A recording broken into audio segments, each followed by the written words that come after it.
Қайырлы күн қыздар, сіздермен өнер.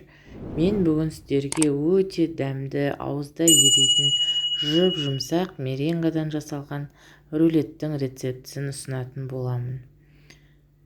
Менің рецептім ұнаса, менің каналыма тіркеліп, лайк басып, комментарий жазуды ұмытпаңыз. Алдымен бізге 200 грамм жұмыртқаның белогы керек болады. Оның үстіне азғантай тұз салып, жақсылап миксермен көпіргенше араластырамыз.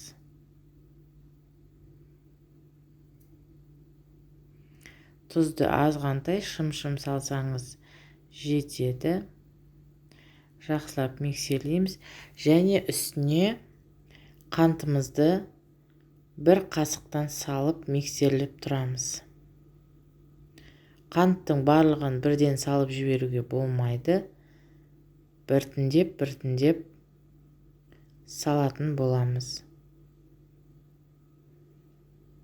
Біздің массамыз қант салған кезде әппақ болып көпіретін болады.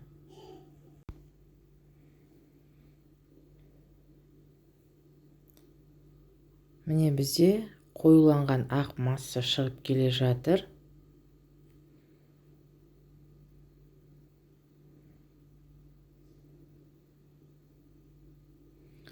Әппақ көк болды міне массамыз. Енді осының үстіне сахарный пудрамызды саламыз. Сахарный пудраны ситудан өткізіп алғаныңыз дұрыс, әйтпесе меренгамыздың ішіне түйіршік болып қалып қояды.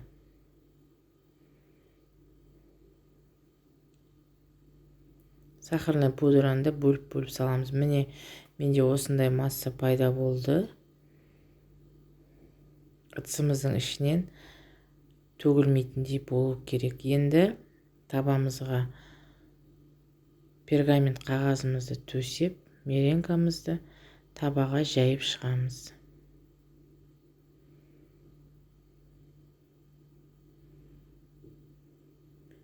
Меренганы жасамас бұрын ыдысыңыз құрғақ болу керек, миксерде құрғақ болу керек, соны ескеру қажет. Су болған жағдайда меренгаңыз шықпайды. Осылай бір тегіс етіп, жан-жағының барлығына жеткізіп, жағып шығамыз. Алдын ала қызып тұрған пеште 180 градуста немесе 160 градуста 30-25 минут пісіріп аламыз. Енді біздің меренгамыз дайын болғанша кремін әзірлейміз.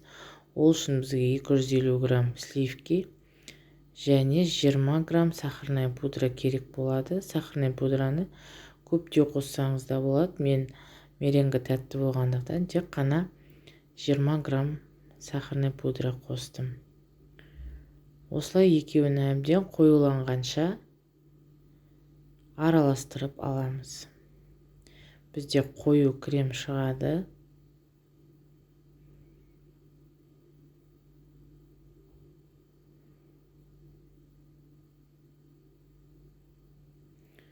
Міне осындай қоймалжың масса пайда болды.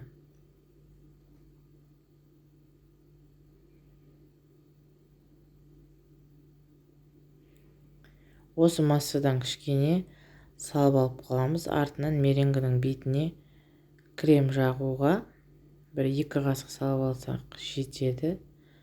Енді біздің меренгамыз дайын болды. Суытып кремін жағатын боламыз. Осылай астына тағы да бір пергамент қағазын төсеп, меренгамызды аударып аламыз.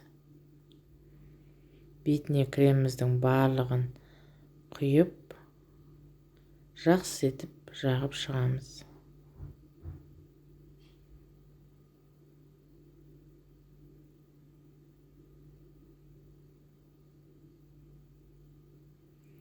Міне жағып алдым, енді меренганы ораймыз.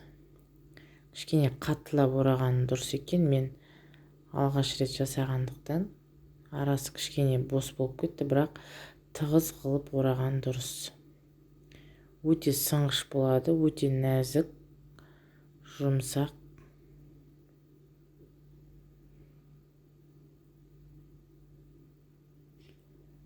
Енді орналастыруымыз керек. Абайлап алып, мен екі жағын кесіп тастадым меренгінің. Содан кейін барып спатуланың көмегімен осылай қағаздың үстіне қойдым. Енді әсемдеуіңіз өз қалауыңыз бойынша. Мен кремді жақтым.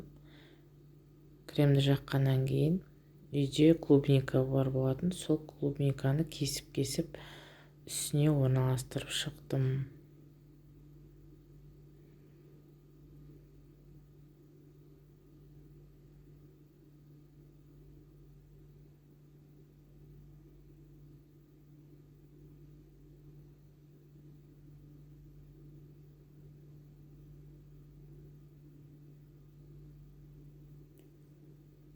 Клубниканы орналастыруға болады, басқа да голубейка, өзіңіз не нәрсені қалайсыз, соны қойсаңыз болады.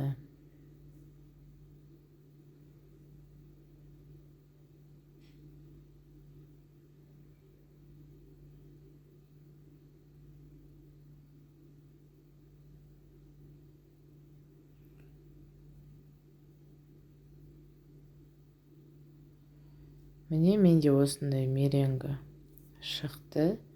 Өте жұмсақ, әдемі болды. Жасап көріңіздер. Лайк басып, комментарий жазып кетіңіздер.